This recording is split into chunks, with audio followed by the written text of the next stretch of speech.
क्रिया है।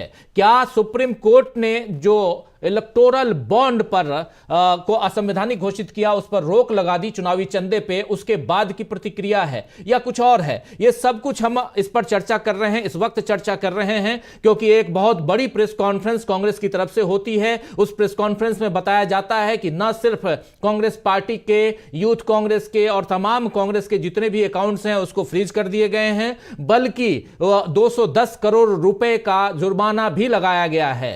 और ये सब कुछ बताने के बाद कुछ चंद घंटे के बाद ही फ्रीज जो अकाउंट जो है उसको अभी चालू किया गया है, लेकिन यह बुधवार तक की ही मोहलत है। और इसको किस लिहाज से कितना देखा जाए, कितनी मोहलत देखी जाए, और क्या यहां पर एक दबाव काम आ रहा है? सुरेंद्र राजपूत जी हमारे साथ, कांग्रेस के वरिष्ठ नेता और राष्ट्रीय प्रवक्ता हमारे साथ जुड़े हुए हैं। सीधे उनके पास पहले आते हैं कि इस मोहलत को किस हिसाब से देखा जाए। सुरेंद्र राजपूत जी हमारे साथ, वरिष्ठ पत्रकार राकेश पाठक जी भी जुड़ गए हैं। डॉक्टर साहब आपका स्वागत करता हूं। राजपूत साहब आपके पास राकेश भाई, कैसे देखा जाए इसको? देखिए, फहमीदा रियाज ने एक जगह पे कहा था, मैं आपको बताऊं, उन्होंने कहा था कुछ लोग तुम्हें समझाएंगे, कुछ तुमको खौफ दिलाएंगे, जो है वो भी खो सकता है, इस राह में रहजन है इतने, कुछ और यहाँ हो सकता है। कुछ लोग तुम्हें समझाएंगे, कुछ तुमको खौफ दिलाएंगे, जो है वो भी खो सकता है, यह भी इन्होंने संदेश दिया था। इस राह में रहजन है इतने, कुछ और यहाँ हो सकता है, कुछ और तो अक्सर होता है। पर अब हमारा जवाब सुन लीजिए। पर तुम इस पल में जिंदा हो, ये पल तुम में जिंदा है, ये वक्त नहीं फिर आएगा, तुम अपनी करनी कर गुजरो, जो होगा देखा जाएगा। हम तो उस राह पर चल पड़े हैं कि हम अपनी करनी कर गुजरेंगे, जो होगा देखा जाएगा। आज आपने हमें फौरी राहत दी है, इनकम टैक्स को धन्यवाद। कल हमने कोई गलत काम नहीं किया, एक नए पैसे का गलत काम नहीं कर रखा, सारे खाते पॉलिटिकल पार्टी के पारदर्शी हैं, हमारे क्राउड फंडिंग है हमारी। जिनके खाते आपको फ्रीज करने चाहिए, हमारी मांग है इनकम टैक्स से, हमारी मांग है ईडी से, हमारी मांग है इन सारी एजेंसियों से, संवैधानिक एजेंसियों से हाथ जोड़ करके मांग है कि आप उनके खाते सीज कीजिए जो इलेक्टोरल बॉन्ड के जरिए, शेल कंपनियों के जरिए, जिसके भी जरिए जब नाम आएंगे सामने, वो आपके सामने आ जाएंगे। उससे पहले जब आपने पैसा गया है भाजपा में, उस पैसे के एवज में क्या कोई फेवर हुआ है, कोई पॉलिसी बनी है, कोई चीज ऐसी हुई है जिसमें, या कोई और जिन्होंने कांग्रेस को चंदा दिया है उस इलेक्टोरल बॉन्ड के जरिए, क्या उसके यहाँ ईडी का छापा पड़ा है? और जिन्होंने उनको पैसा दिया तो क्या उनके यहाँ छापे रुक गए हैं? क्या उनकी फाइलें खो गई हैं, या उनके केस बंद होते जा रहे हैं? इन सारी, जिसको कहते हैं ना, बातों पर अगर ध्यान देंगे तो देश का लोकतंत्र और देश का संविधान मजबूत होगा। मेरा तो बहुत स्पष्ट मानना है कि आज भी देश में भले लोग हैं, आज भी देश में कानून को मानने वाले लोग हैं, आज भी देश में निडर लोग हैं। आप जैसे भी निडर लोग हैं, राकेश भाई जैसे भी, अमलेंदु जैसे भी, शकील साहब जैसे भी निडर लोग हैं आज की डेट में, ठीक है ना, बुशरा भी है यहाँ पर। तो ये सारे लोग हैं, निडर लोग हैं, हम डरने वाले लोग नहीं। लेकिन हम इतना जरूर कहना चाहते हैं कि भारतीय जनता पार्टी वालों, इतने अभिमान में मत आओ, इतने अहंकार में मत आओ। अहंकार तो रावण का भी चूर चूर हुआ था। हम आपके दुश्मन नहीं है, हम फिर आपसे कहते, हम आपके दुश्मन नहीं है, हम आपकी विचारधारा के विरोध में हैं, हम आपके प्रतिद्वंदी हैं। अगर आप ये चीज सोचो, यही दुश्मनी का भाव जवाहरलाल नेहरू जी से लेकर के मनमोहन जी के समय तक अगर हमने रखा होता तो आप कहां होते? सोचने की बात है। नेहरू जी से लेकर के और मनमोहन सिंह जी के जमाने तक अगर ये भाव का एक अंश भी होता, 1% भी हमारे मन में होता, तो ये लोग कहां होते आज की डेट में? कहीं हो पाते? नहीं हो पाते। आज तो आप हैं, सब लोग हैं, मीडिया है, सोशल मीडिया है, सारा है, लेकिन है, हम लोगों ने क्या नाम, उस वक्त तो कुछ नहीं था। इनको तो हम प्रतिद्वंदियों को अगर दुश्मन का भाव रखते तो कहां रह पाते। लेकिन हमने देश के लोकतंत्र को पल्लवित, पुष्पित और मजबूत करने के लिए हमने लोकतांत्रिक व्यवस्था को बनाया है। इस व्यवस्था के उसमें जड़ों में मट्ठा मत डालिए। मैं तो कहता हूं, भारत को भारत बनाइए, आगे इस हिंदुस्तान को आगे बढ़ाने का काम करिए, इस हिंदुस्तान को पीछे करने का काम मत कीजिए। लोकतांत्रिक ताकतों को मजबूत कीजिए, संवैधानिक संस्थाओं को मजबूत करिए। जिस तरीके से पाकिस्तान के संवैधानिक संस्थाओं की जड़ें एकदम खत्म, खोखली हो चुकी हैं, वहां पर जो आर्मी चाहती है वो होता है। ऐसा भारत आप कैसे सोच सकते हैं? और ये भारत अगर कहीं कभी किसी भविष्य में हम बनने नहीं देंगे, अपनी जगह पर है, तो ये भारतीय जनता पार्टी के मानने वाले लोगों के लिए भी उतना ही खतरा है जितना हमारे और आपके लिए। एक बार एक छोटा सा कमेंट लेने के लिए चलते हैं जरा प्रशांत टंडन जी। प्रशांत जी जुड़े हुए हैं हमारे साथ। प्रशांत जी, कैसे देखा जाए, क्योंकि एक विपक्षी दल, सबसे बड़ी पार्टी, सबसे पुरानी पार्टी आज विपक्ष में है, लेकिन उसके ऊपर अगर आप वार करते किसी भी ढंग से, और ये भी चुनाव से ठीक पहले, कितना डरे दूसरे दल। दूसरी बात, राहुल गांधी का जो ट्वीट है वो बहुत इंपॉर्टेंट है, और उसकी पहली लाइन, डरो मत मोदी जी। क्या रिएक्शन, क्या रिफ्लेक्शन है ये कांग्रेस के ऊपर, क्योंकि राहुल गांधी के इस ट्वीट के कई मायने निकाले जा सकते हैं। ये राजनीतिक पहलू पे आता हूं, लेकिन जरा पहले हम समझ लें कि इनकम टैक्स का कार्रवाई क्या है, क्योंकि एक इंप्रेशन जा रहा है कि अकाउंट फ्रीज हुए तो कोई इनकम टैक्स का घोटाला हुआ होगा।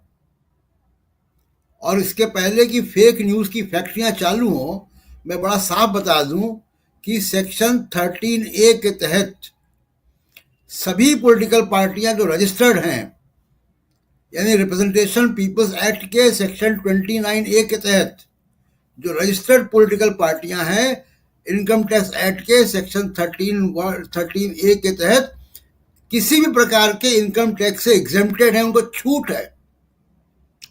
और वो छूट कितनी व्यापक है कि चंदे पे छूट है। चंदा देने वाले को 80 सेक्शन 80 के तहत जो है 100% एग्जेम्पशन की छूट है। यानी मैं अगर किसी पॉलिटिकल पार्टी को चंदा दूं तो उस पैसे पर मैं इनकम टैक्स की छूट सेक्शन 80 के तहत लगा सकता हूं। एक सेकंड, दूसरी बात कि पॉलिटिकल पार्टी को चंदे पर उसकी अपनी इमारत को किराए पे जो इनकम होती है, उन्होंने कोई फिक्स डिपॉजिट किया, उसमें जो इंटरेस्ट बढ़ रहा है, यानी कैपिटल गेन पे किसी भी प्रकार की जो इनकम पॉलिटिकल पार्टी की है, उसमें 100% इनकम टैक्स की छूट है। 100% कोई इनकम टैक्स नहीं है। पॉलिटिकल पार्टी को एक मिनिमम अकाउंट मेंटेन करना पड़ता है। उसको भी मैं बता दूं कि सेक्शन 44AA के तहत इनकम टैक्स एक्ट में बड़े मिनिमम अकाउंट, हमारे आपकी तरह कंपनी, आप कंपनी चलाते राजीव जी, आपको बहुत इलॉबरेट बैलेंस शीट बनानी पड़ती है, पॉलिटिकल पार्टी को नहीं बनानी पड़ती है। पॉलिटिकल पार्टी को 20,000 से ऊपर चंदा देने वालों के ही रिकॉर्ड रखने हैं, नाम, पता, पैन नंबर वगैरह, उसके नीचे वालों के नहीं रखने हैं। तो ये जो 210 करोड़ का जो पेनल्टी है, वो मतलब बिल्कुल जिसको कहें कि अनजस्टिफाइड है। एक्सप्लेन नहीं कर सकते इसको कानून में। और ये सुप्रीम कोर्ट में 5 मिनट भी ये केस नहीं टिकता अगर कानूनी पहलू पे ये केस जाता तो एक तो ये जरूरी है। दूसरी चीज की देखिए, सीधी सी बात है कि जब कल ये सारा जो है इलेक्टोरल बॉन्ड का गैर संवैधानिक हो गया, उसके बाद ये बदले की कार्रवाई की गई है कि कांग्रेस पार्टी फंक्शन ही ना कर पाए। वो बिजली के बिल ना दे पाए, वो टेलीफोन के बिल ना दे पाए, वो पेट्रोल ना भरा पाए अपनी गाड़ियों में। पॉलिटिकल पार्टी के पास इतना कैश नहीं होता है, किसी पॉलिटिकल पार्टी के पास।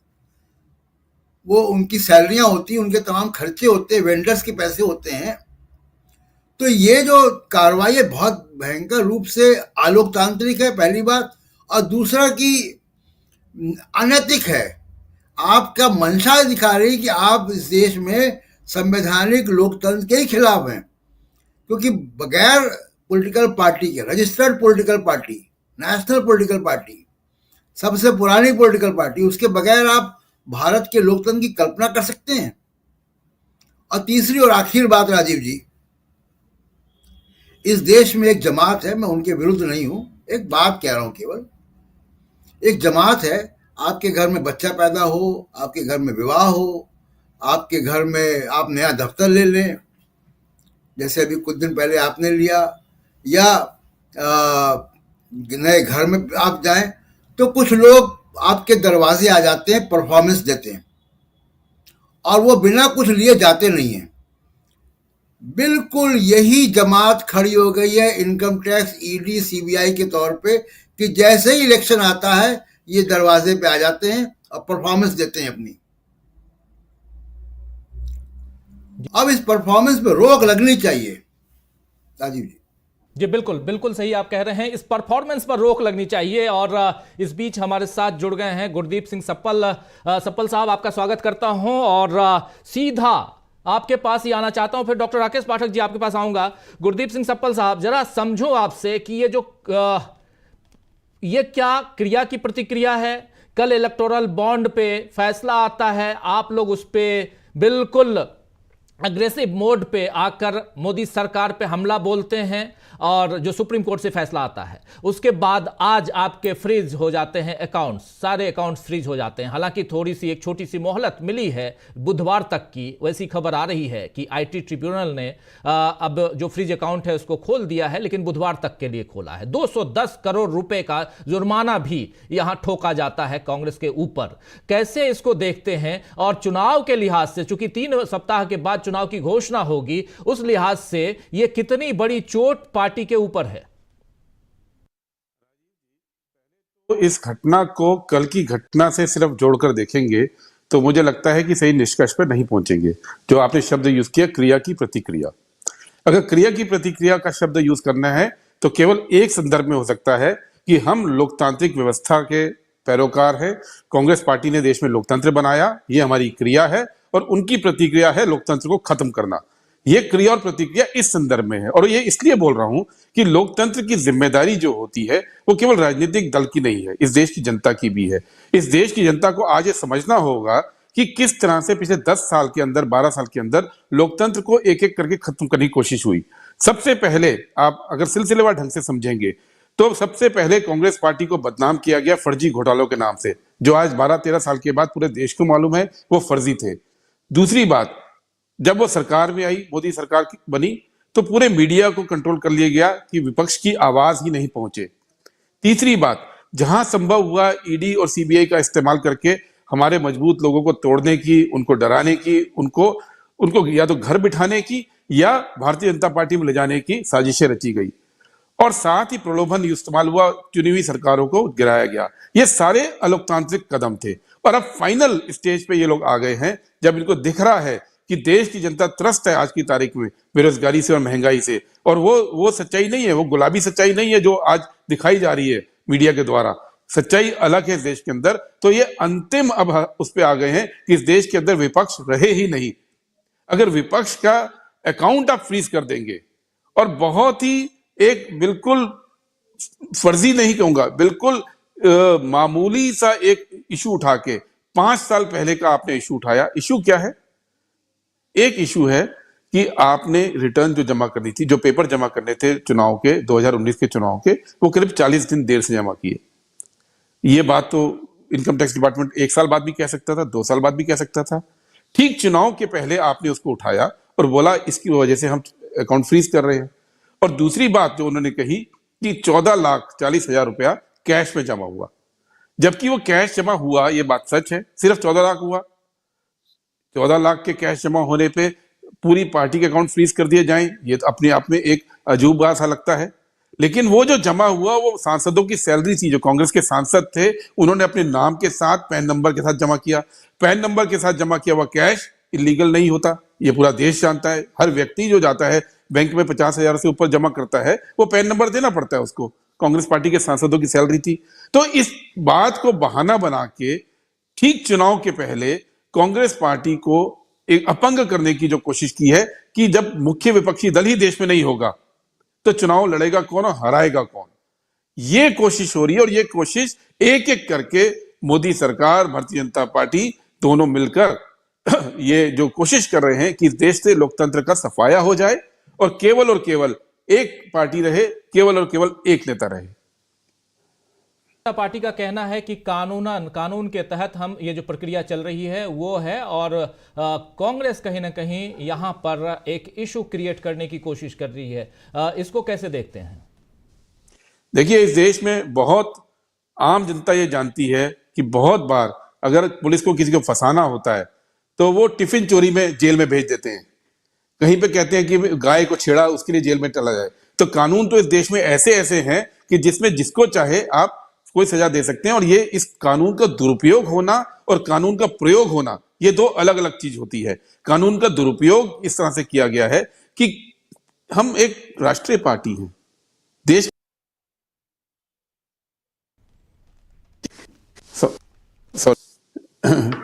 तो राष्ट्रीय पार्टी और सबसे पुरानी पार्टी जिसने इस देश में लोकतांत्रिक व्यवस्था दी, जिसने इस देश में नियम कानून बनाए, जिसने इस देश को चलाने का 56 साल तक पूरा जिम्मा लिया, हम वो पार्टी हैं। उस पार्टी का आपने अकाउंट किस आधार पे फ्रीज किया कि 14,40,000 रुपया कैश जमा हुआ विद पैन नंबर और 40 दिन की देरी हुई 5 साल पहले। आपको लगता है कि ये कानून का सदुपयोग है?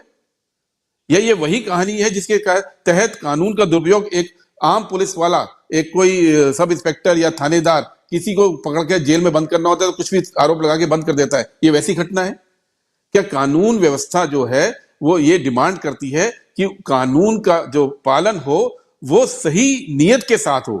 कानून का जो पालन हो वो एक संदर्भ के अंदर होता है जिसके अंदर कि कानून का मिसयूज नहीं हो। यहां पे कानून का मिसयूज किया जा रहा है। और मिसयूज कहां किया जा रहा है? अगर आपको कोई प्रॉब्लम थी इनकम टैक्स डिपार्टमेंट को, अगर ये चीज थी तो ये 3 साल पहले भी हो सकता था। ये तो 5 साल पुरानी बात है, ये 2 साल पहले भी हो सकता था। एन चुनाव के पहले जब हम 2 हफ्ते बाद चुनाव को नोटिफिकेशन होने वाला है, उस वक्त अगर आप मुख्य विपक्षी दल का अकाउंट फ्रीज कर रहे हैं तो इस बात को मुझे लगता है कि देश की जनता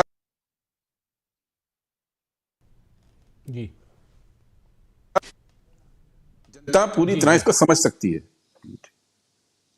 बिल्कुल, आप प्लीज बने रहिए सपल साहब। जरा जल्दी से आना चाहता हूं राकेश पाठक जी। डॉक्टर साहब आपसे समझूं कि जो कुछ भी अभी हो रहा है इसमें लोकतंत्र एक तरफ, अभी 3 जरा जल्दी से मल्लिकार्जुन खड़गे साहब का के उस ट्वीट को ले आइए और फिर चर्चा आगे बढ़ाते हैं। और फिर डॉक्टर राकेश पाठक जी की एक प्रतिक्रिया छोटी सी लेना चाहूंगा, जरा जल्दी ले आइए। तो देखिए, मल्लिकार्जुन खड़गे तत्काल उसके बाद जैसे ही ये घटनाक्रम, प्रेस कॉन्फ्रेंस होती है कांग्रेस की तरफ से और उनका जो ट्वीट है, लिख रहे हैं कि सत्ता के नशे में चूर मोदी सरकार ने लोकसभा चुनाव से ठीक पहले देश की सबसे बड़ी विपक्षी पार्टी भारतीय राष्ट्रीय कांग्रेस के अकाउंट फ्रोजन कर दिए हैं। यह लोकतंत्र पर गहरा आघात है। भाजपा ने जो असंवैधानिक धन इकट्ठा किया है, देखिए इंपॉर्टेंट पहलू, भाजपा ने जो असंवैधानिक धन इकट्ठा किया है उसका इस्तेमाल वे चुनाव में करेंगे, लेकिन हमने क्राउड फंडिंग के जरिए जो पैसा इकट्ठा किया है उसे सील कर दिया जाएगा। इसीलिए हमने कहा है कि भविष्य में कोई चुनाव नहीं होंगे।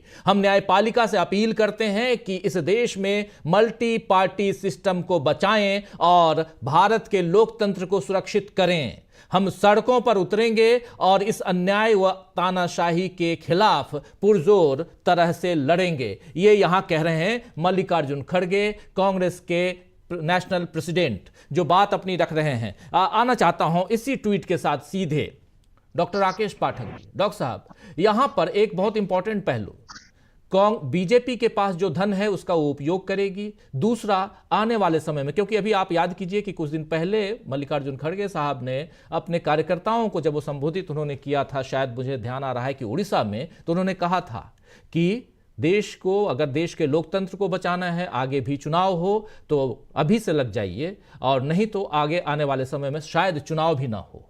और यहां वो बात अपनी रिपीट कर रहे हैं।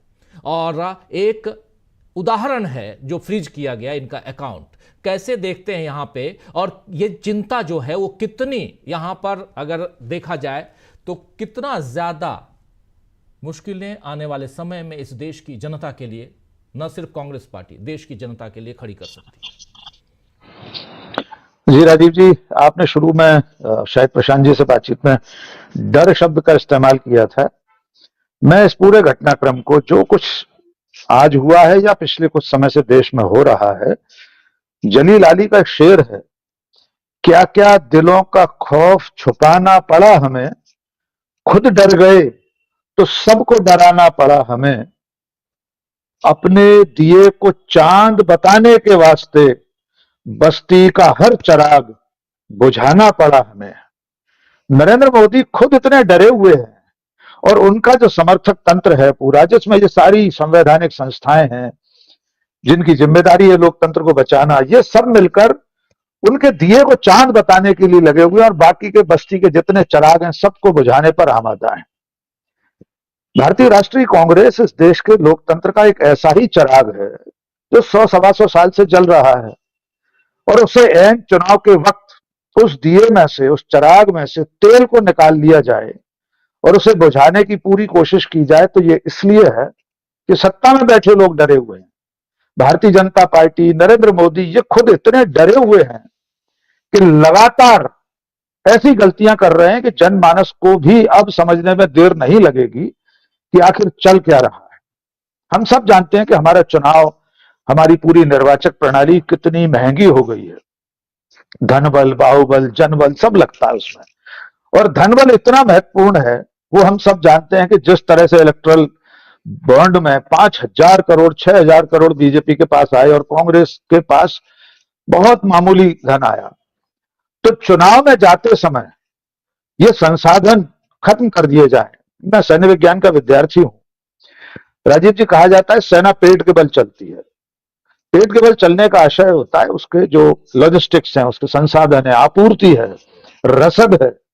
ऐसे ही राजनीतिक दल जब युद्ध में जाता है तो उसका रसद, उसकी लॉजिस्टिक्स, उसकी आर्थिक व्यवस्था है, उसका पूरा तंत्र है, कैसे वो चुनाव में रैलियां करेगा, कैसे आवागमन की व्यवस्था करेगा, हेलीकॉप्टर चाहिए, गाड़ियां चाहिए। और जब कांग्रेस जैसे बड़े और सबसे पुराने राजनीतिक दल के आर्थिक संसाधनों पर, उसकी गुल्लक पर, उसकी तिजोरी पर ताला डाल दिया जाए, वो भी सरकारी एजेंसी के जरिए, तो समझा जा सकता है कि आपने उसकी रसद की लाइन को काटने की कोशिश की। कि चुनावी युद्ध में जाते समय जो प्रतिपक्ष की सेना है, उसकी रसद की, आपूर्ति की सारी जो धमनियां हैं, उनको अवरुद्ध कर दिया जाए। एक बात और जोड़ना चाहता हूं, मल्लिकार्जुन खड़गे ने जिस खतरे की ओर देश का ध्यान आकृष्ट किया है वो है चुनाव नहीं होंगे। ये बात सही है। हम और आपके जैसे लोग, गुरदीप जी, प्रशांत जी, हम सब लोग बहुत दिनों से ये कहते आ रहे हैं, लेकिन क्या सचमुच में इस देश के लोग इस बात को समझ रहे हैं? अगर उन्हें समझना चाहें तो राहुल गांधी की हर एक आशंका जब सही साबित हो रही है, आपके जैसे लोग, राजीव रंजन जी जैसे लोग, गुरदीप जी जैसे लोग, हम सब लोग जो आशंकाएं अब तक जाहिर करते आए हैं, उनमें से एक भी अब तक गलत साबित नहीं हुई। राहुल गांधी को तो ज्योतिषी बन जाना चाहिए। आप कल्पना कीजिए, पिछले 9 सालों में, चाहे वो कोविड की सुनामी का मामला हो या जितने भी आज तक राहुल गांधी ने आशंकाएं या संभावनाएं व्यक्त की हैं, एक भी गलत साबित नहीं हुई। तो ये देश कब समझेगा कि एक पढ़े लिखे व्यक्ति या तमाम सारे पढ़े लिखे लोग, समाज की जो बौद्धिक चेतना है वो आपको चेता रही है, क्यों नहीं समझना चाहते? और अंतिम बात राजीव जी, ये सरकार लोकलाज बिल्कुल त्याग चुकी है। बेशर्मी की पराकाष्ठा यह है कि पिछले कुछ सालों में उसके हर कदम को या तो न्यायालय ने गलत ठहराया है या जनता की अदालत ने गलत ठहराया है, फिर भी वे अपनी बेशर्मी, हठधर्मी छोड़ने को तैयार नहीं है। चाहे राहुल गांधी की अयोग्यता का विषय हो, चाहे इस वक्त ये विषय हो इलेक्टोरल बॉन्ड का और अब इनकम टैक्स का। हम सब जानते हैं अंततः ये कार्यवाही कानून की धैर्य पर जाने के बाद नल एंड वॉइड घोषित होगी। लेकिन फिर भी ये जो संवैधानिक संस्थाएं हैं जो इस वक्त भारतीय जनता पार्टी, नरेंद्र मोदी, एनडीए गठबंधन के सहयोगी दल के रूप में, घटक दल के रूप में काम कर रहे हैं, उनमें बैठे लोगों की चेतना, उनका विवेक कब जागेगा कि वे सत्ता में बैठे लोगों के इशारे पर कानून को बलाए ताक रखकर कब तक कार्रवाई करते रहेंगे और उनकी हर कार्रवाई अंत में अदालत की धैर्य पर जाकर मात खा जाए, अंत में सरकार तक को घुटने टेकने पड़े। तो ये अधिकारी, ये तंत्र, मैं बहुत बारीक बात निवेदन करना चाहता हूं, आखिर वे भी तो भारत के ही लोग हैं, वे सरकारी नौकरी में आए हैं, प्रक्रिया से आए हैं, वे आखिर कब तक सरकार के हाथ की कठपुतली, उसके तरकश का तीर कब तक बने रहेंगे? राजीव जी। जी राजीव जी। बिल्कुल। प्रशांत टंडन जी कुछ जोड़ना चाहते हैं, फिर सप्पल जी के पास आता हूं। प्रशांत जी। मेरा सवाल सप्पल जी से ही है, और वो सप्पल जी के आने के पहले हम एक लीगल इसका बात कर रहे थे कि एक registered political party section 13A income tax के तहत एग्जेम्प्टेड है, from all kinds of income, including rental of his property, including capital gains. और हम जानते हैं कि 20,000 से नीचे के अकाउंट में उसको रिकॉर्ड भी मेंटेन नहीं करने इनकम टैक्स के। तो ये 210 करोड़ की जो पेनल्टी लगाई, इसका आधार क्या था? ये क्या रिकवरी है? बाकी राजीव जी आप सवाल पूछिए। जी सफल जी प्लीज। प्रशांत जी, जो तकनीकी बातें हैं उस पर अभी हम कमेंट नहीं कर रहे हैं, क्योंकि अभी इस वक्त भी हियरिंग चल रही है। सवाल तकनीकी नहीं है, सवाल राजनीतिक है और सवाल लोकतांत्रिक व्यवस्था से जुड़ा है। वो बड़ा स्पष्ट है, जैसा डॉक्टर राकेश ने अभी बोला कि अगर आप फौज का सप्लाई लाइन बंद कर देंगे, अगर आप उसकी रसद की लाइन बंद कर देंगे, तो वो फौज तो लड़ ही नहीं सकती। और ये पूरा का पूरा जो कोशिश की जा रही है वो ये की जा रही है कि कांग्रेस पार्टी चुनाव लड़ ही ना सके। ये मुख्य मुद्दा है। भारतीय जनता पार्टी ने चुनाव को वन पार्टी रूल की तरफ ले जाने की जो साजिश रची है, ये उसका एक महत्वपूर्ण कदम है, पड़ाव है। उनकी कोशिश है कि पार्टी को आप बदनाम कीजिए, उनकी कोशिश है कि विपक्ष की आवाज को दबा दे, उनकी कोशिश है विपक्ष के लोगों को तोड़फोड़ कर दीजिए, और अब उनकी ये कोशिश है कि उनके पास रिसोर्सेज ही ना रहे, वो चुनाव ही ना लड़ सके। आज की तारीख में अगर हमारे अकाउंट फ्रीज हैं और अगर हम अपनी बात कहने के लिए कोई विज्ञापन देना चाहें, प्रशांत जी आप मीडिया से जुड़े हैं, कोई टीवी चैनल, कोई अखबार आज हमारा विज्ञापन कैरी नहीं करेगा। वो कहेगा हमको ये गारंटी नहीं है कि आपकी पेमेंट आएगी। आज की तारीख में अगर हम एक रैली करना चाहेंगे और उसके लिए अगर हम टेंट वाले को हायर करना चाहेंगे, अगर हम वहां पे कोई गाड़ी हायर करना चाहेंगे, आज हम वो नहीं कर सकते हैं।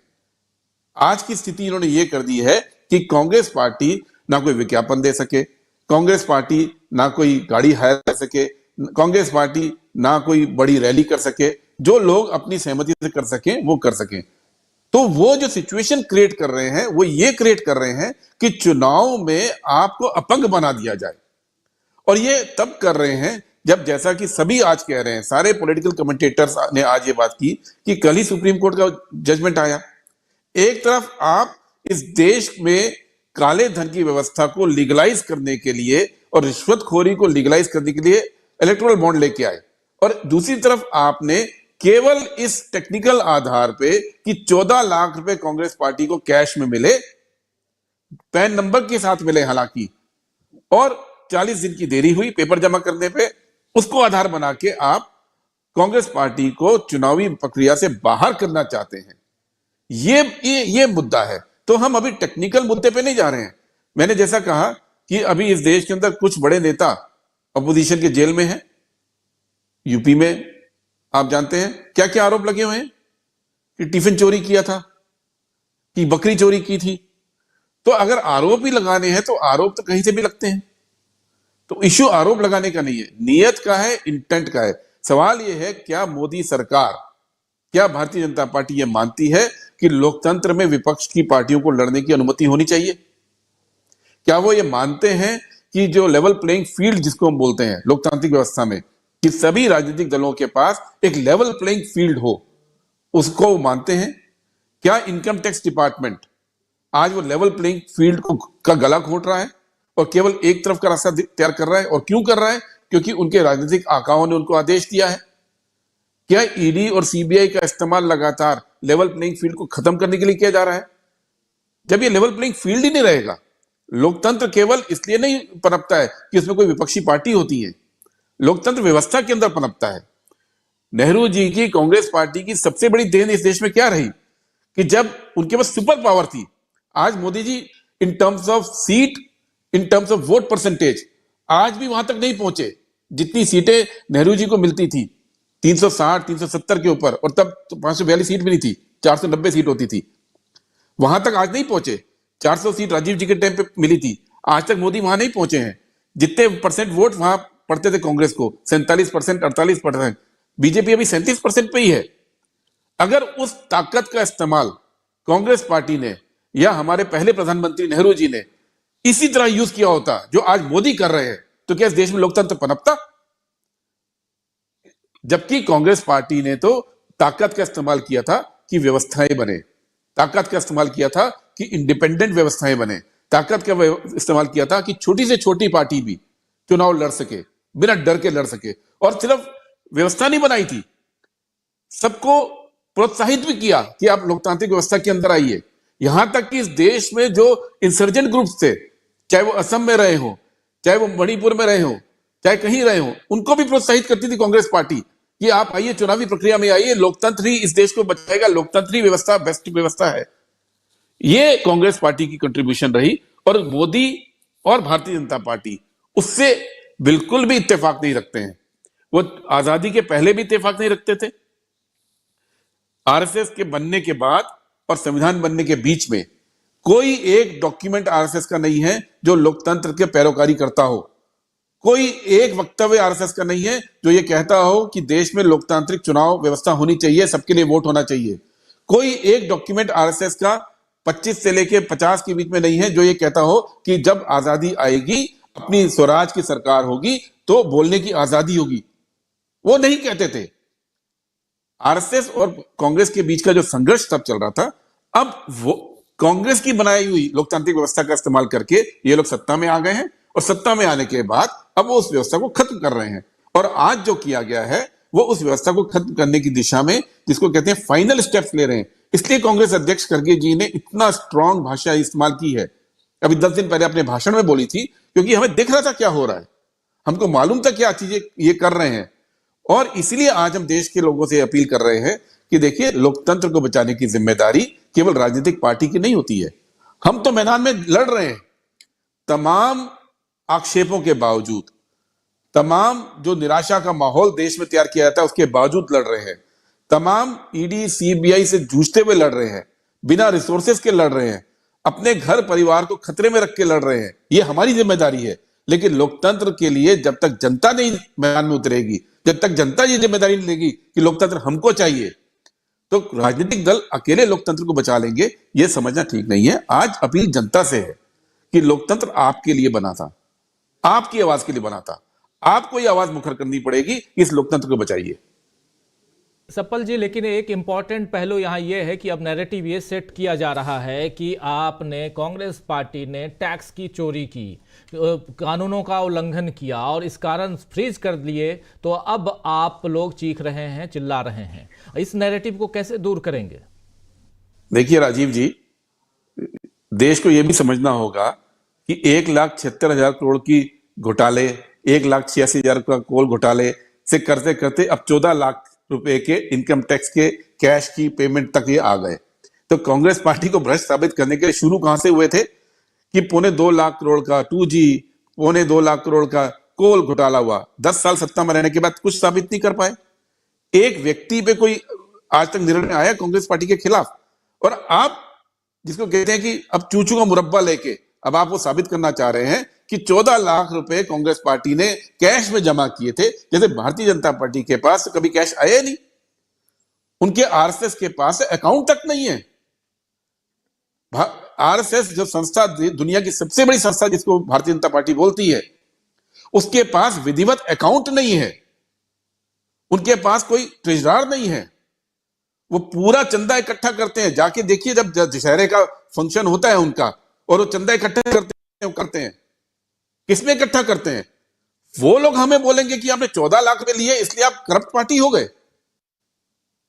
भारतीय जनता पार्टी को यह समझना पड़ेगा कि आप कहां तक आ गए आरोपों पे।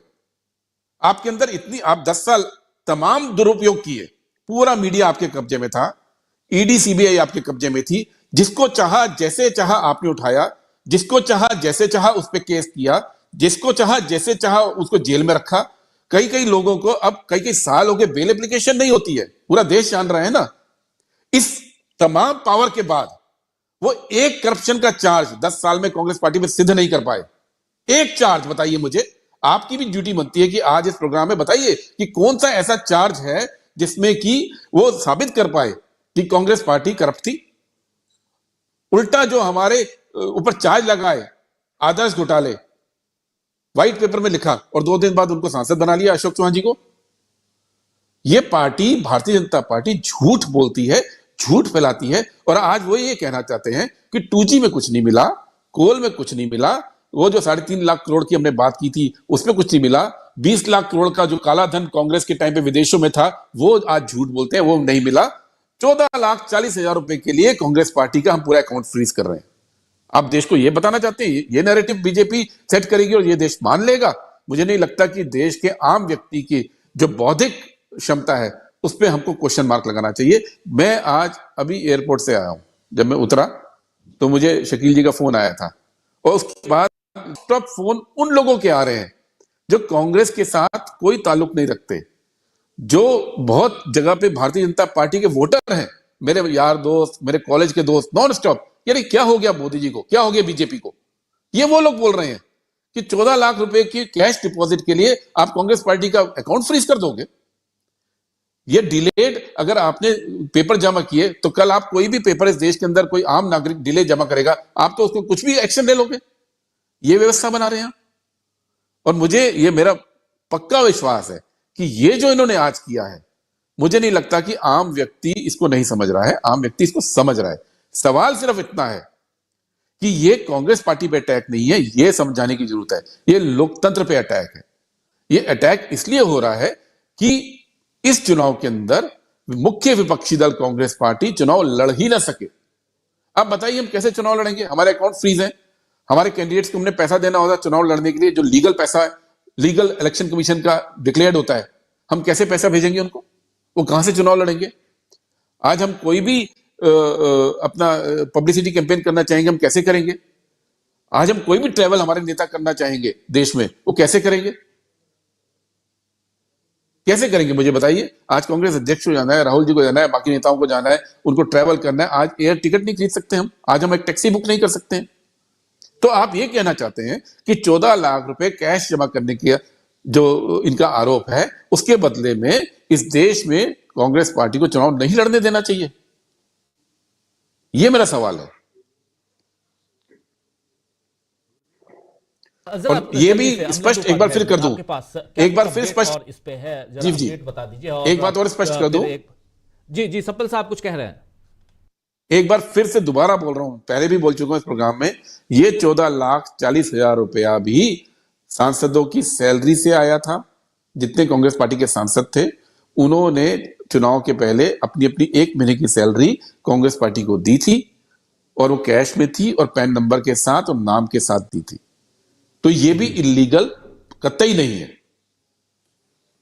तो अब मामला चूंकि ऑलरेडी आईटी ट्रिब्यूनल में है और वहां से जो फ्रोजन आपका अकाउंट है, उस अकाउंट को अभी तत्काल चालू कर दिया गया है। बुधवार तक फौरी राहत दी गई है, बुधवार को शायद सुनवाई है और इस वक्त भी सुनवाई चल रही है जैसा आप बता रहे हैं। और इसके बाद क्या कुछ होता है वो खबरें तो हम आप तक पहुंचाएंगे ही, लेकिन अमलेंदु जी कितना गंभीर मामला इसे माना जाए, क्योंकि ये मामला सिर्फ कांग्रेस का नहीं है, पार्टियां तो और भी हैं, दूसरे दल भी हैं, ये बसपा के साथ भी हो सकता है, ये चीज तो समाजवादी पार्टी, एनसीपी और दूसरे दलों के साथ भी ऐसी घटना घट सकती है। निश्चित तौर पर राजीव जी, ये मामला सिर्फ कांग्रेस का नहीं है, और ये मामला सिर्फ जो है ये नहीं है कि एक भारतीय जनता पार्टी ने या मोदी सरकार ने जो है वो किसी राजनीतिक दल के खिलाफ कोई कार्रवाई इस तरीके से की है। ये मसला कुल मिलाकर के डेमोक्रेसी पे एक बड़ा हमले के तौर पे इसको दिखाया जाना चाहिए। सवाल ये नहीं है कि 14 लाख रुपए नकद में आए थे या कितने रुपए नकद में आए थे। सवाल ये है कि अगर किसी नियमों का उल्लंघन हुआ था, जो कि नहीं हुआ अगर कायदे से देखा जाए, आप इनकम टैक्स की रिटर्न जमा करने के लिए आम नागरिक को भी आप समय देते हैं, और समय सीमा में अगर वो नहीं कर पाता है तो आप 5,000 रुपये का फाइन उस पर लगाते हैं, आप उसको समय देते हैं। तो इसका मतलब वो रेमेडीज नहीं होंगी। आप जो है जितने क्या ये है कि जो रिटर्न जमा की गई थी उस रिटर्न में आपको कोई खामी मिली? अभी तक ये है कि उस रिटर्न में कोई खामी नहीं मिली। मतलब जो रिटर्न जमा किया गया वो सही था, बस ये था कि आपने बताया कि सिर्फ 14 लाख रुपया कैश आपको मिला।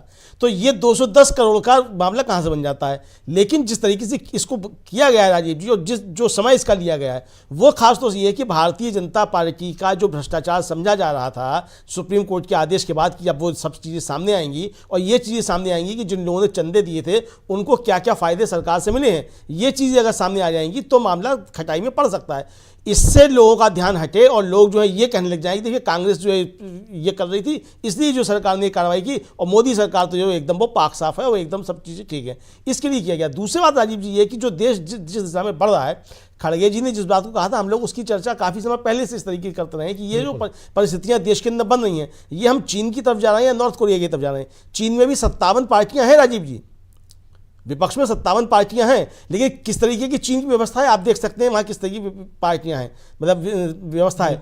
रूस में भी विपक्षी पार्टियां हैं, लेकिन किस तरीके का लोकतंत्र वो देख सकते हैं। तो क्या ये चीन और रूस के रास्ते पर इस देश के लोकतंत्र को ले जाने की कोशिश की जा रही है कि जहां विपक्ष रहेगा, लेकिन किस तरीके का विपक्ष रहेगा ये इस तरीके से समझा जा सकता है। मुझे लगता है कि पूरी व्यवस्था को पंगु बनाने के लिए जो इस तरीके की कार्रवाइयाँ सब की जा रही हैं। आपको याद होगा राजीव जी कि जब उत्तर प्रदेश के विधानसभा के चुनाव होने थे, उससे पहले नोटबंदी हुई थी, और तब भी ये आरोप लगे थे कि समाजवादी पार्टी, बहुजन समाज पार्टी जो है, उनको दिक्कतें पैदा हो, इसके लिए ये नोटबंदी की गई। अब पता नहीं सच था कि नहीं था, हालांकि हमारे प्रधानमंत्री दुनिया के सबसे बड़े अर्थशास्त्री हैं, कीन्स को भी वो पढ़ा सकते हैं, सबसे बड़े अर्थशास्त्री वही हैं, तो उनका अर्थशास्त्र था कि जो दुनिया में कोई नहीं कर पाया वो करेंगे, तो उन्होंने वो किया, लेकिन उसके नतीजे जो हैं पूरा देश आज तक भुगत रहा है। मुझे लगता है कि अगर देश ठीक से नहीं संभला और इस सरकार की कारगुजारियों को इस देश ने नहीं समझा, तो लंबे समय तक देश जो है मोदी जी के कारनामों को भुगतेगा राजीव जी। जी शकील जी आपके पास भी जल्दी से, फिर सप्पल जी और राकेश पाठक जी के पास आता हूं। शकील जी, यहाँ से थोड़ी फौरी राहत तो है, लेकिन एक इम्पॉर्टेंट पहलू जिस पर चर्चा ज़रूरी है, क्योंकि कांग्रेस को बदनाम करने के अलग अलग हथकंडे अपनाए गए हैं और कमोबेश कांग्रेस को उसमें घाटा भी हुआ है, चाहे राहुल गांधी को लेकर हो, चाहे अभी 1,76,000 का जिक्र कर रहे थे सप्पल जी, 2G घोटाले की बात हो, कोल स्कैम की बात हो, और कोर्ट से भले राहत मिल गई, कोर्ट ने इन केसेस पर साफ साफ कह दिया कि ऐसा कुछ भी नहीं था, बहुत सारी बातें आई पिछले दिनों, लेकिन उसके बाद भी जो बातें जन जन तक पहुंचाई जा चुकी हैं उसको कैसे निकाले कांग्रेस। हालांकि आप कहेंगे कि ये कांग्रेस का काम है, लेकिन विपक्षी दल होने के नाते और जनहितैषी होने के नाते और हम भी एक पत्रकार होने के नाते इस बात को इसलिए भी गंभीरता से हमको सोचना चाहिए, क्योंकि यहां अगर आप कहीं ना कहीं उस हिसाब से देश की व्यवस्था को, अर्थव्यवस्था नहीं कह रहा हूं मैं, उस व्यवस्था को ले जाना चाहते हैं जहां सामाजिक रूप से दुराव की भावना पैदा होती है, और यहीं से जो एक इशारा कर रहे हैं हमारे साथी अमलेंदु उपाध्याय जी कि चाहे चीन हो या रूस हो, उस दिशा में अगर जाते हैं तो 57 पार्टियां क्या 510 पार्टियां, 570 पार्टियां हो जाए, कोई फर्क नहीं पड़ने वाला। तो यहां आज की तारीख में कितना डेंट लगता हुआ ये जो कुछ हुआ, फ्रिज खुल जाए, लेकिन एन चुनाव से पहले जो एक्शन कांग्रेस के ऊपर लिया गया है, उनके अकाउंट्स के ऊपर लिया गया है, ये राहत मिल भी जाए, तो क्या आपको लगता है कि ये एक मैसेज जो पहुंचाने का काम था, जो कल की जो सबसे बड़ी खबर थी, इलेक्टोरल बॉन्ड पे कैसे मोदी सरकार फंस गई, जिसको दबाने की भी कोशिश हुई, वहां से एक अपनी बड़ी लकीर खींचने की राह पे चलते हुए मोदी सरकार दिखाई देती है, ऐसा माना जाए? शकील जी। देखिए राजीव जी, अभी सप्पल जी ने जो कहा कि ये 9-10 साल से नहीं है, ये 12-13 साल से है, और उन्होंने इसके जरिए बहुत बड़ी सच्चाई बयान कर दी। सबसे बड़ा मामला बनाया गया था 2G, और उस 2G पे विनोद राय कोर्ट में माफी मांग चुके हैं, और आज जो है वो चीज बहुत कम लोगों को मालूम है कि लिखित में विनोद राय ने माफी मांगी है कि उन्होंने जो आरोप लगाए थे उसका कोई आधार नहीं है, एफिडेविट है, वो शपथ पत्र के ऊपर है वो। तो ये जो सच्चाई है यही जनता के सामने न आ पाए, इसीलिए बीजेपी ने या मोदी जी ने सबसे पहले मीडिया पे कब्जा किया था। आज भी कोई ऐसा तंत्र नहीं है जिसके जरिए आप ज्यादा से ज्यादा लोगों तक बात पहुंचा सको। राहुल जी ने यात्रा इसीलिए शुरू करी, यही कहा था कि लोकसभा में हमारे माइक बंद कर दिए जाते हैं, मीडिया हमें छापता नहीं है, हमारी खबर बताता नहीं है, तो हमारे पास जनता के बीच जाने का कोई रास्ता नहीं है। ये उन्होंने अपनी यात्रा, जो पहली यात्रा थी वो शुरू होने से पहले कही थी, और जब पहली यात्रा शुरू हो रही थी तो उस सप्पल जी थे, जिसमें बहुत कम कांग्रेस के नेता थे, जिसमें राहुल जी थे, एक जयराम रमेश जी थे, एक दिग्विजय सिंह जी थे, एक सप्पल जी थे, और उसमें राहुल जी ने ये सारी बातें कही थी कॉन्स्टिट्यूशन क्लब में, और शायद सप्पल जी ने उसको ऑर्गेनाइज किया था उस मीटिंग को।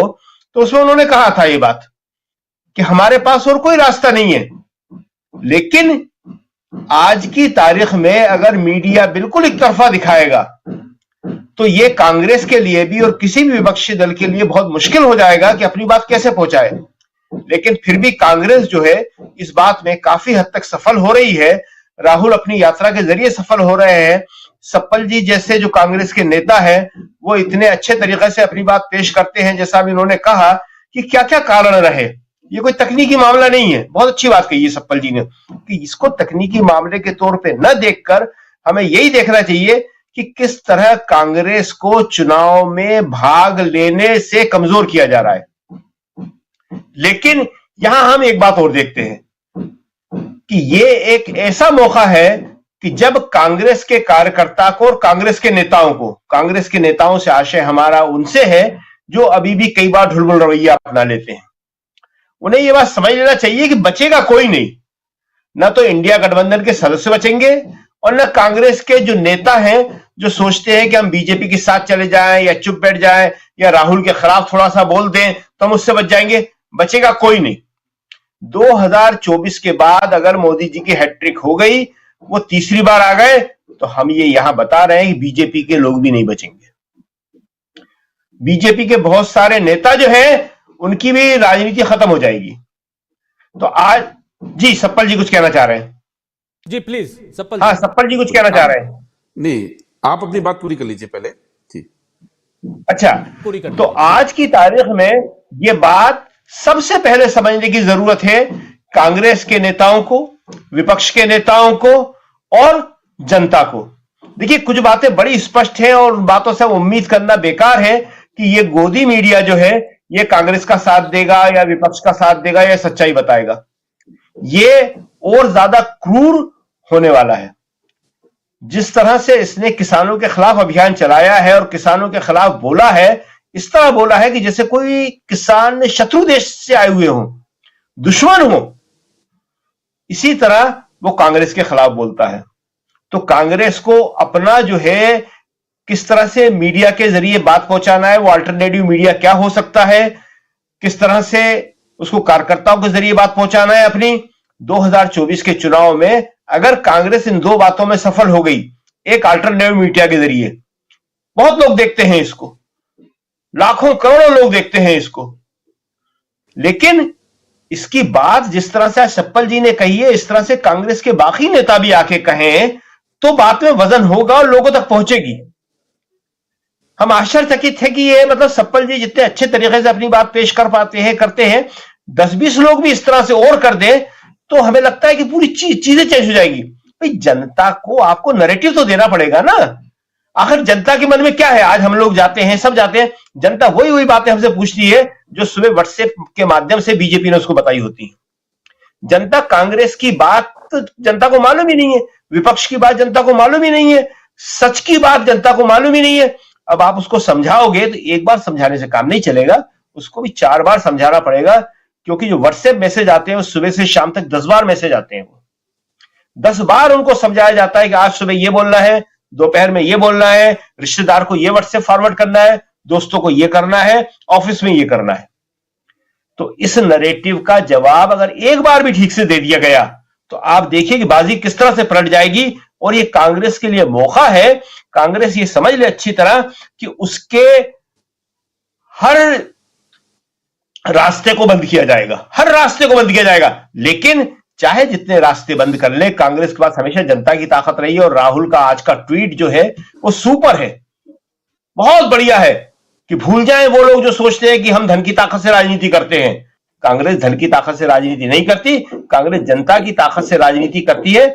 और इस जनता की ताकत के बल पे, अपने कार्यकर्ताओं की ताकत के बल पे, और जो कांग्रेस के नेता वो जो हिम्मत से लड़ने वाले हैं उनकी ताकत के बल पे आज भी कांग्रेस और विपक्ष के साथ मिलकर काम करना पड़ेगा। ये बाजी पलट सकते हैं। जी राजीव जी। जी सप्पल जी अपनी बात रखिए और एक अपडेट जरूर देना चाहता हूं दोस्तों कि 115 करोड़ रुपए फ्रीज है। इनकम टैक्स डिपार्टमेंट का कहना है कि ये एक कांग्रेस पार्टी जो खर्च करेगी वो 115 करोड़ के ऊपर खर्च करेगी, यानी 210 करोड़ जो जुर्माना के तौर पे बताया गया है। लेकिन आज ट्रिब्यूनल में जो कहा गया कि आपका अकाउंट ओपन हम कर रहे हैं बुधवार तक के लिए फौरी राहत देते हुए, लेकिन 115 करोड़ रुपए इसमें फ्रोजन। ये एक जानकारी आपको दे रहा हूं, और जो साथी बाद में जुड़े हैं उनके लिए ये एक इंफॉर्मेशन जरूर कि चर्चा हम ये कर रहे हैं कि आज कांग्रेस सुबह प्रेस कॉन्फ्रेंस करती है। कांग्रेस के कोषाध्यक्ष ट्रेजरर आप जानते हैं अजय माकन, उन्होंने प्रेस कॉन्फ्रेंस की और उस प्रेस कॉन्फ्रेंस में उन्होंने जो बातें कही वो बहुत चौंकाने वाली थी कि कांग्रेस के तमाम अकाउंट, यूथ कांग्रेस तमाम अकाउंट फ्रीज कर दिए गए, फ्रोजन है। और उस अकाउंट के फ्रीज करने के बाद जो घटनाक्रम है उस पर हम चर्चा कर रहे हैं। जी सपल जी, मैं सुन रहा था शकील भाई को, उनकी एक बात में मैं रिएक्ट कर रहा था कि उन्होंने कहा कि कांग्रेस के नेताओं को समझ लेना चाहिए, ये विपक्ष के नेताओं को समझ लेना चाहिए कि कोई नहीं बचेगा। लेकिन मैं ये कहना चाहता हूं शकील भाई कि अब बात उससे आगे है। जब लोकतंत्र ध्वस्त होता है तो सवाल ये नहीं होता कि नेताओं का क्या होगा, सवाल ये है कि आम जनता के हकों का क्या होगा। ये आप साक्षी मलिक से पूछिए, ये आप लखीमपुर खैरी में मंत्री के बेटे ने जिनको कुचल के मार डाला था, ये उनसे पूछिए। ये तमाम ऐसे केसेस, पूरी फहरिस्त है आपके पास। आप देखिए पिछले 3 साल के अंदर 50 से ज्यादा पुल टूटे हैं, गिरे हैं, उसमें वो लोगों का पैसा है, लोग उसमें मरे हैं कईयों में। तो एक जगह नहीं है। जब लोकतंत्र ध्वस्त होता है तो आम जनता को सबसे ज्यादा नुकसान होता है। नेताओं का नुकसान तो पूरी दुनिया को दिख रहा है, लेकिन जो आम जनता इस समय सफर कर रही है, आज आप इस बात को आम जनता को समझाने की जरूरत है। ये मोदी जी आए थे किस इशू पे? सिरसा में रैली की थी ना, 1 रैंक 1 पेंशन। 10 साल पहले सिरसा में रैली से इन्होंने शुरू किया था, सबको याद है। 1 रैंक 1 पेंशन कहां ले आए 10 साल में? No rank no pension. जब आए थे 14 में तो क्या बोले थे? बोले थे कि जी हम जो है इनकम टैक्स खत्म कर देंगे, यही बोला था। आज 10 साल के बाद इनकम टैक्स का स्लैब कितना है? वही 10 लाख रुपए, 30% का। लोग भूल गए कि जब 2004 में मनमोहन सिंह जी आए थे तो 2.5 लाख था और जब गए तो 10 लाख था, 4 गुना। आज अगर हमारी सरकार होती तो शायद 40 लाख के स्लैब में होते। ये जनता को नुकसान हो रहा है। और ऐसे में बहुत सारी चीजें गिना सकता हूं कि जब लोकतंत्र कमजोर होता है, जब लोगों की आवाज नहीं सुनी जाती है, तो नेताओं का जो होना है होगा, जनता का जो नुकसान हो रहा है। आज अगर रोजगार जनता पे नहीं है, अगर आज पूरे देश के अंदर सरकारी नौकरियां खाली पड़ी हैं, 30 लाख तो 1.5 साल पहले का फिगर था, आज कितना फिगर है सरकार बता भी नहीं रही है। आज पूरे देश के अंदर अगर केवल और केवल कॉर्पोरेट का कर्जा माफ हो रहा है और ब्याज के थ्रू बैंक का नुकसान कौन भरता है? जनता भर रही है। आज अगर सब्सिडी नहीं मिल रही है पेट्रोल डीजल पे तो जनता भर रही है। तो ये जो चीजें हैं, ये डिस्कोर्स, लोकतंत्र के कमजोर होने का सवाल नेताओं से ना करके मुझे लगता है जनता को भी हमको समझाना चाहिए कि ये नुकसान जनता को दे रहे हैं। नेताओं की तो तोड़फोड़ जारी है। आज हमारे से लगातार सवाल पूछते हैं और आप लोग भी पूछे, अलायंस में क्यों डिले हो रहा है, अलायंस क्यों नहीं तैयार होता है। तो मैं ये भी बात कहना चाह रहा हूं इस मौके का फायदा उठा के, हम एक डिक्टेटरशिप व्यवस्था से लड़ रहे हैं। लोकतंत्र की आड़ में एक डिक्टेटरशिप व्यवस्था देश के अंदर चल रही है और डिक्टेटरशिप के पास ताकत होती है कि आप जो भी काम प्लान करते हैं वो उसको डिसमेंटल कर देता है, उसको खत्म कर देता है। मेरे से पूछा कुछ लोगों ने कि भाई आपके जो इंडिया अलायंस की मीटिंग होती थी उसको कहीं वो आईबी के लोग ट्रैक तो नहीं करते, अंदर आईबी के लोग तो नहीं घुसे होते कि मोदी जी को सब पता लगता है। तो मैं मजाक में बोलता था आईबी की जरूरत क्या है, इनमें से कितने नेता कल मोदी जी को जाके मिल जाएंगे, उनको डायरेक्ट रिपोर्टिंग वही करते हैं। तो आप देखिए पहली मीटिंग से लेके अब तक जो उस मीटिंग में बैठते थे वो मोदी के साथ चले गए। नीतीश कुमार जी तो एक पूरा देश जानता है, लेकिन ऐसे बहुत सारे लोग हैं।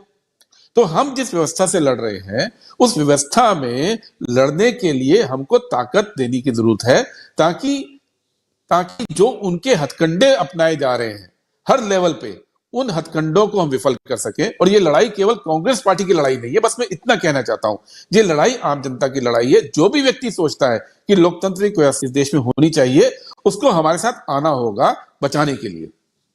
लेकिन यहां एक बहुत महत्वपूर्ण बात आपने छेड़ दी चुकी इंडिया अलायंस की, तो इस मौके का फायदा उठाते हुए मैं भी ये सवाल जरूर करना चाहूंगा कि एक स्ट्रेटेजिकली कांग्रेस को घेरने की कोशिश नहीं हो रही है। देखिए मुख्य कर्ता धर्ता इंडिया अलायंस के थे नीतीश कुमार को अपने खेमे में लेना, उसके बाद झारखंड में सरकार को पलटने की कोशिश करना, उसके बाद यह भी सुनने में आ रहा है कि अरविंद केजरीवाल के ऊपर भी बहुत जबरदस्त तलवार लटकी हुई है, ममता बनर्जी के ऊपर भी लटकी हुई है। ये तमाम अगर इन चीजों को देखा जाए, अब आपके इस फ्रीज करना, जरा ये ब्रेकिंग, कांग्रेस और यूथ कांग्रेस के बैंक अकाउंट फ्रीज करने के मुद्दे पर प्रदर्शन हो रहे हैं, ये ब्रेकिंग आप तक हम पहुंचा रहे हैं। सवाल के साथ हम सप्पल जी के पास जरूर जाएंगे, लेकिन ये ब्रेकिंग दिल्ली की तस्वीरें आप तक हम ला रहे हैं। यूथ कांग्रेस के अध्यक्ष को हिरासत में लेने की जद्दोजहद करती हुई दिल्ली पुलिस यूथ कांग्रेस के अध्यक्ष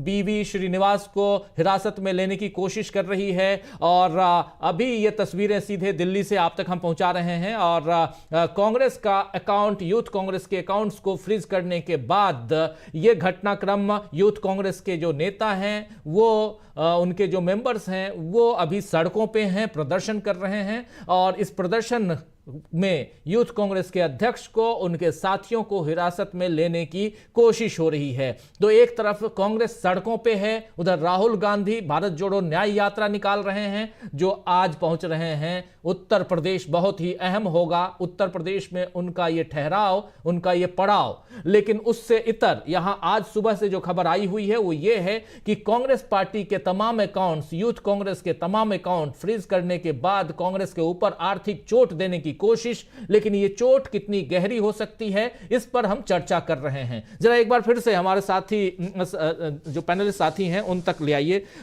सप्पल साहब, इंपॉर्टेंट पहलू जिस पर हम चर्चा कर रहे हैं उसमें से ये सवाल, चूंकि इंडिया अलायंस के लगातार उसी में से नीतीश कुमार झारखंड, ममता बनर्जी, केजरीवाल, फारूक अब्दुल्ला का नाम भी बीच में आ रहा था, उधर महाराष्ट्र में जो गतिविधियां चल रही हैं वो है ही, और अब अकाउंट को फ्रीज करना, आर्थिक नाकेबंदी भी, इन सबको देखा जाए तो दूसरा पक्ष जो सत्ता पक्ष है वो गहरी, आईबी रहे न रहे, वहां और भी लोग रहे न रहें, आपके ऊपर नजरें टिकाए न टिकाएं, लेकिन सत्ता पक्ष की जो प्लानिंग है वो जबरदस्त दिखाई देती है। और इस किलेबंदी, इस नाकेबंदी को कैसे तोड़ेगी कांग्रेस? देखिए, मैंने वो जिक्र इसलिए किया था कि आप काउंटर क्वेश्चन करें, तो शुक्रिया। आपने जो काउंटर क्वेश्चन किया उसकी शुरुआत की कि क्या ये कांग्रेस को घेरने के लिए मोदी सरकार नहीं कर रही है। आप ये कांग्रेस को घेरने की कैसे कोशिश हुई? अगर ममता बनर्जी पे ईडी का प्रेशर है, सीबीआई का है अभिषेक बनर्जी पे प्रेशर, तो कांग्रेस को कैसे घेर रहे हैं? अगर हेमंत सोरेन को जेल में डाला है तो कांग्रेस को घेरने की बात कहां से आई? अगर अरविंद केजरीवाल को जेल में डालने की कोशिश हो रही है तो कांग्रेस को घेरने की बात कहां से आई? ऐसे तमाम चीजें हैं। अगर नीतीश कुमार छोड़कर गए तो कांग्रेस को कैसे घेरा गया? ये वो पार्टियां हैं जिनको जनता समर्थन देती है, और जनता समर्थन देती है इसलिए कि जो जनता मोदी जी के साथ नहीं है, उनके वोटर्स इसलिए वोट देते हैं कि वो भारतीय जनता पार्टी को और उनकी नीतियों को पसंद नहीं करते हैं। और अगर उन पे कार्रवाइयां हो रही हैं तो वो कांग्रेस पे कार्रवाई नहीं गिनी जा सकती है। कांग्रेस का वर्चस्व क्यों है? सबसे बड़ी पार्टी है एक, और दूसरी बात, आज तो ये साबित है ना कि कांग्रेस पार्टी कभी भारतीय जनता पार्टी के साथ हाथ नहीं मिलाएगी। एक दो पार्टी छोड़ दीजिए जिसमें मैं आरजेडी को बोलता हूं, जिसमें लेफ्ट को बोलता हूं, और अब मैं हेमंत सोरेन की पार्टी को भी बोलेंगे जो उन्होंने हिम्मत दिखाई है। बाकी कौन कब मिल जाता है भारतीय जनता पार्टी से ये हम नहीं जानते हैं। आपने नीतीश कुमार जी की बात की, नीतीश कुमार अगर गए तो उसका पूरा का पूरा जिम्मेदारी वो उनकी है, वो कांग्रेस पार्टी की नहीं हो सकती। क्योंकि हम आज भी पब्लिक डिस्कोर्स में एक बेसिक डेकोरम को मान के चलते हैं कि जो मीटिंग के अंदर बातें होती हैं हम लोगों से शेयर नहीं करते। लेकिन मैं इतना कहना चाहता हूं आज कि मीटिंग्स में जिनमें मैं भी मौजूद था, यही नीतीश जी मोदी जी को, उनकी सरकार को राक्षस बोल रहे थे कि इस राक्षस से देश को बचाना है, और वहां चले गए। कोई भी वजह हो वहां चले गए वो। तो सवाल यह है कि इसमें कांग्रेस पार्टी कहीं नहीं आती है। कांग्रेस पार्टी मजबूती से लड़ रही है। और अगर आपने कहा कि ईडी और इनकम टैक्स को छोड़ दीजिए, बीजेपी की रणनीति बड़ी कारगर है। इसको रणनीति नहीं बोलते हैं। रणनीति होती है अगर आप चुनाव लोकतांत्रिक तरीके से लड़ रहे होते। इसको गुंडागर्दी बोलते हैं, इसको डिक्टेटरशिप बोलते हैं, इसको बोलते हैं कि आपने सबके अधिकार छीन लिए, इसको बोलते हैं कि आप सत्ता का नाजायज फायदा उठा रहे हैं। इसको प्लानिंग नहीं बोला जाता है। अगर आप किसी को मार रहे हैं एजेंसीज के थ्रू तो प्लानिंग नहीं बोला जाता है। वो लोकतंत्र को खत्म करने की जो साजिश हो रही है वो बोला जाता है। और ये साजिश वो कैसे कर पा रहे हैं? क्योंकि लोकतंत्र के माध्यम से वो प्रधानमंत्री बने हैं, भारत सरकार में बैठे हैं और संविधान के तहत जो शक्तियां मिली हैं उसका इस्तेमाल करके इसी संविधान को खत्म कर रहे हैं। अगर ये गुनाह नहीं मानते हैं आप और इसको अच्छी प्लानिंग मानते हैं तो मुझे लगता है कि पब्लिक में डिस्कोर्स जो है वो गलत सेट कर रहे हैं। हमको ये ध्यान देना पड़ेगा कि हम इसको प्लानिंग ना बोलें। ये एक गुनाह इस देश के अंदर हो रहा है, गैर कानूनी काम हो रहा है, अलोकतांत्रिक काम हो रहा है और संविधान की व्यवस्था के खिलाफ काम हो रहा है। कल तो सुप्रीम कोर्ट ने केवल एक इश्यू पे बोला है, इलेक्टोरल बॉन्ड पे, कि ये अनकॉन्स्टिट्यूशनल है, गैर संवैधानिक है। लेकिन ये जो रोज रोज कर रहे हैं एजेंसीज का दुरुपयोग, उसके तहत जो तोड़ रहे हैं, सबको डरा रहे हैं पब्लिक डोमेन के अंदर, अगर लोगों को आप डराते रहेंगे, अगर आप, और जो डरते नहीं है उनका हाल क्या करें? किसानों का क्या हाल किया? 2 साल पहले मोदी जी ने बोला ना कि आप आंदोलन वापस ले लीजिए, हम जो है फैसला दे देंगे, कमेटी बनाएंगे। किसानों को वापस आना पड़ा क्योंकि बोल के चुनाव जीत गए यूपी का, उसके बाद खत्म हो गई। यूपी के चुनाव में बोला था कि जानवरों की उसमें हम नई नीति ला रहे हैं, आज 2 साल के बाद वो खत्म, चुनाव जीत गए, जानवर अभी भी घूम रहे हैं। तो ये जो बेवकूफ बनाते हैं जनता को, इसमें मीडिया का सहयोग होता है। आज मीडिया को याद दिलाना चाहिए ना कि वो क्या कर रहे हैं। आज कांग्रेस पार्टी के साथ जो कर रहे हैं वो कल आम जनता के साथ भी तो होगा। अगर आप लेट इनकम टैक्स फाइल करने पे अकाउंट फ्रीज कर रहे हैं और अगर आप अपने चहेते किसी कोर्ट में जाकर, आजकल बहुत सारे कोर्ट के अंदर ऐसे लोग बैठे हैं जो मनमाफिक वर्डिक्ट भी दे देते हैं। मान लीजिए मैं एक सिनेरियो देता हूं कि कांग्रेस पार्टी ने 40 दिन लेट पेपर दाखिल किए रिटर्न्स के और इसके चलते हमारा अकाउंट फ्रीज हो गया। अगर इस पे किसी कोर्ट से उन्होंने अपने फेवर में वर्डिक्ट ले लिया, फैसला करवा लिया, तो वो फैसला तो केस स्टडी बन जाएगा। कल आम जनता का किसी का भी अगर हफ्ता, 10 दिन, 20 दिन, 25 दिन अगर लेट फाइल हुआ तो सरकार के पास ताकत होगी ना,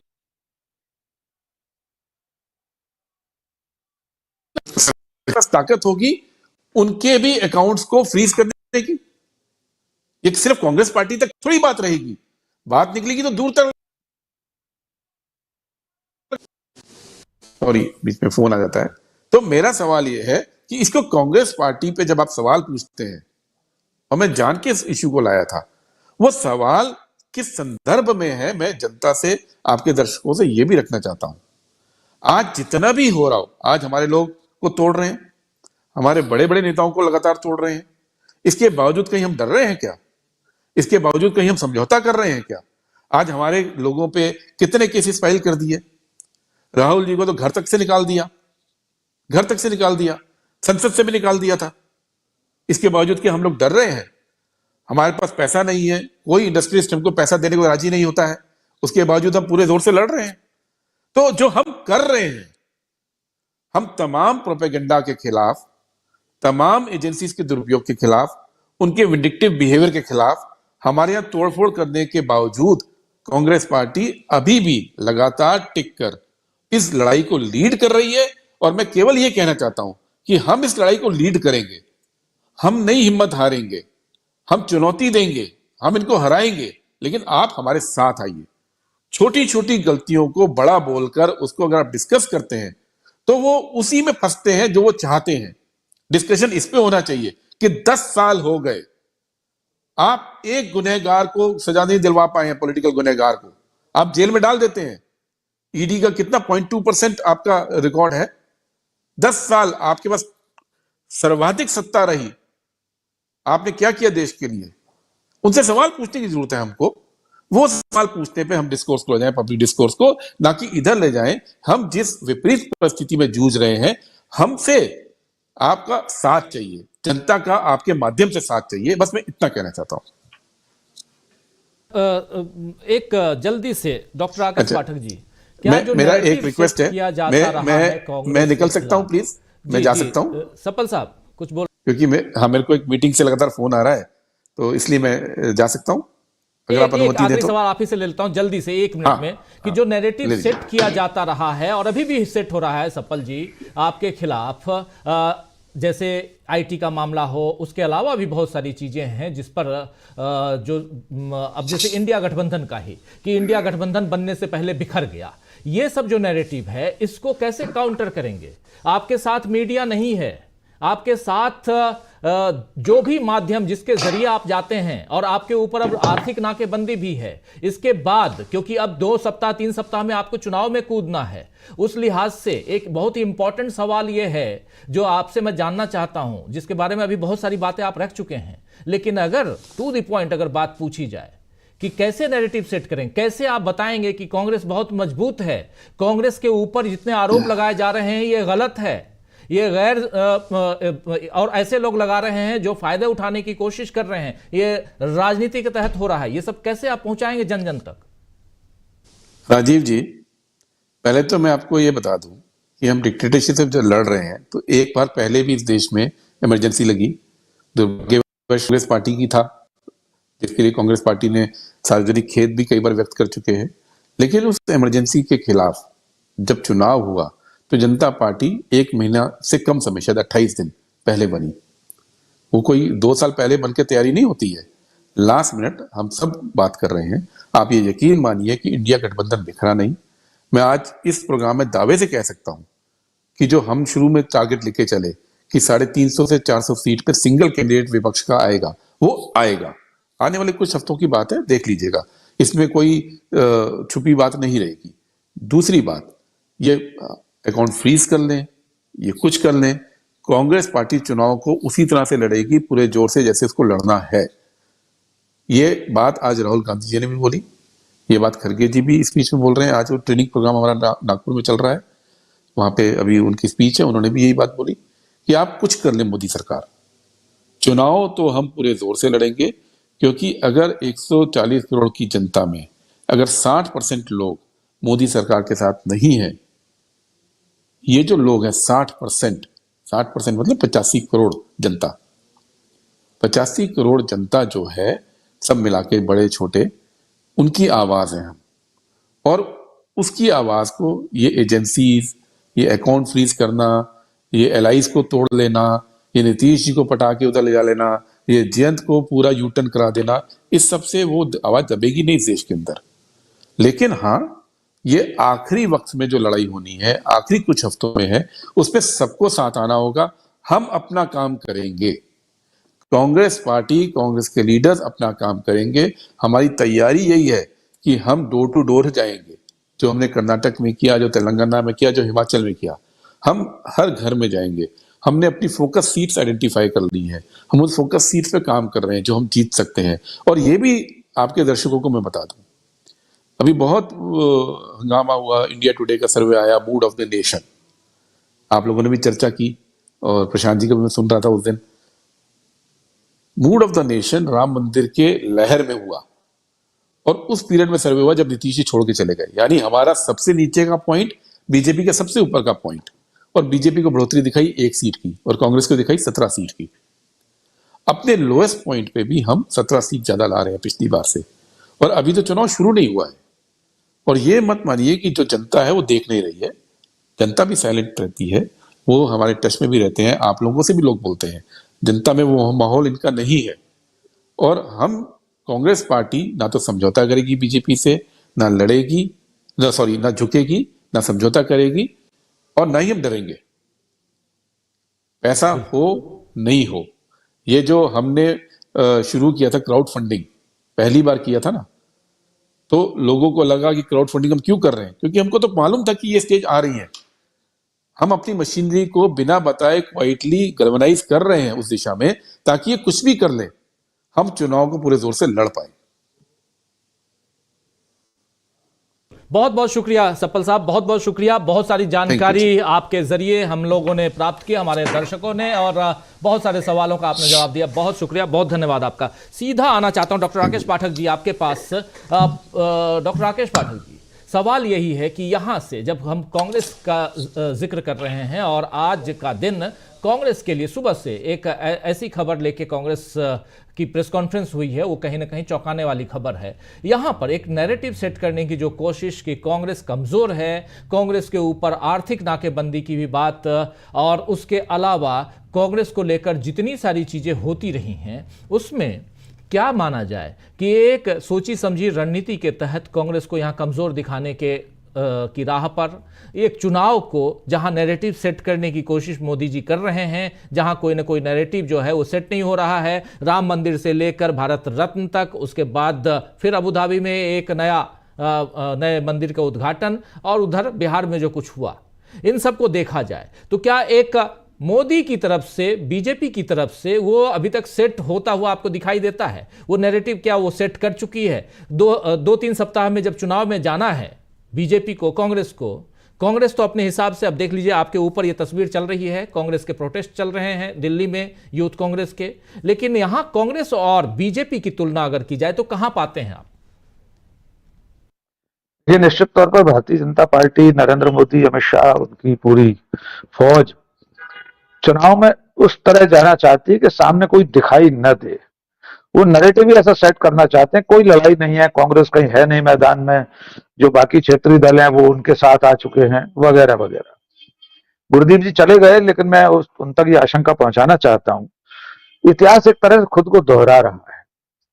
और पिछली शताब्दी में तीसरे और चौथे दशक में कांग्रेस के साथ अंग्रेज भी ऐसे ही करते थे, उसके खातों पर तब भी रोक लगती थी। और सबसे मजेदार वाकया यह है कि जब भारत छोड़ो आंदोलन शुरू हुआ तो विनायक दामोदर सावरकर कानपुर अधिवेशन में, हिंदू महासभा के कानपुर अधिवेशन में कह रहे थे कि ये बहुत अच्छा मौका है क्योंकि कांग्रेस पर प्रतिबंध लग गया है। भारत छोड़ो आंदोलन के ऐलान के साथ ही अंग्रेजों ने बैन लगा दिया था कांग्रेस पार्टी पर। तो सावरकर कह रहे थे कांग्रेस मैदान में नहीं है, ये खाली मैदान मिला है, आओ इस पर कब्जा कर लो और अंग्रेजों की सेवा करने का अवसर मिला है। 2 बातें उन्होंने कही थी कि कांग्रेस है नहीं, हम राष्ट्र की मुख्य धारा में एक राजनीतिक दल में स्थापित हो सकते हैं, इसके लिए अवसर है। मुझे लगता है नरेंद्र मोदी, उनकी बीजेपी, आरएसएस इसी तरह की व्यवस्था चाहते हैं, जिससे, जैसा उनका शुरू से नारा था, कांग्रेस मुक्त भारत, फिर जेपी नड्डा ने पटना में कह दिया कि जो क्षेत्रीय दल है वो भी 2-4 साल में खत्म हो जाएंगे पूरी तरह। यानी सिर्फ एक दलीय लोकतंत्र की तरफ हम बढ़ रहे हैं, जिसे लोकतंत्र क्यों कहना चाहिए, वो तो सीधे सीधे राजतंत्र ही होगा, तानाशाही की। अब तो हमारे प्रधानमंत्री राजाओं जैसा, सम्राटों जैसा व्यवहार कर रहे हैं। तो जहां तक नैरेटिव का प्रश्न है, लोकसभा चुनाव को कांग्रेस विहीन करके चुनाव लड़ने की कोशिश कर रहे हैं। मेरी जो आशंका है, सिर्फ खातों पर रोक नहीं लगी है, हो सकता है आने वाले दिनों में किसी नुक्ते के, किसी कानूनी पेंच के बहाने भारतीय राष्ट्रीय कांग्रेस की